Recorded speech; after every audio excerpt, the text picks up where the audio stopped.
दोस्तों, एक बार की बात है। एक दिन सुबह सुबह सभी शिष्य बुद्ध के प्रवचन सुनने के लिए एक साथ बैठे हुए थे। कुछ देर बाद बुद्ध अपने साथ एक रस्सी लेकर आए। तथागत के हाथ में रस्सी देखकर सभी शिष्यों को हैरानी हुई। बुद्ध अपने आसन पर बैठे और उन्होंने रस्सी में एक के बाद एक 3 गांठें लगा दी। इसके बाद उन्होंने शिष्यों से पूछा कि क्या यह वही रस्सी है जो गांठ बांधने से पहले थी। इस प्रश्न के जवाब में एक शिष्य ने कहा कि तथागत, इसका उत्तर थोड़ा मुश्किल है। यह हमारे देखने के तरीके पर निर्भर करता है। एक तरह से तो यह वही रस्सी है, इसमें कोई बदलाव नहीं है। एक अन्य शिष्य ने कहा कि अब इसमें 3 गांठें लगी हुई है जो कि पहले रस्सी में नहीं थी, इसलिए इसे बदला हुआ भी कह सकते हैं।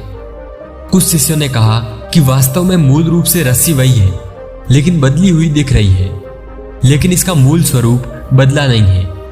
शिष्यों की यह बात सुनकर भगवान बुद्ध ने कहा कि आप सभी सही बोल रहे हैं, अब मैं इन गांठों को खोल देता हूं।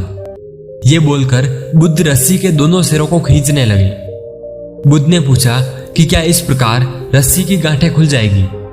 सभी शिष्यों ने कहा कि नहीं, ऐसा करने से तो गांठें और ज्यादा कस जाएंगी, इन्हें खोलना फिर और मुश्किल हो जाएगा। बुद्ध ने कहा, ठीक है, अब एक अंतिम प्रश्न, इन गांठों को खोलने के लिए हमें क्या करना होगा। शिष्यों ने कहा कि हमें इन गांठों को पहले ध्यान से देखना होगा, जिससे हम जान सकें कि इन्हें कैसे लगाया गया है। इसके बाद हम गांठें आसानी से खोल सकते हैं।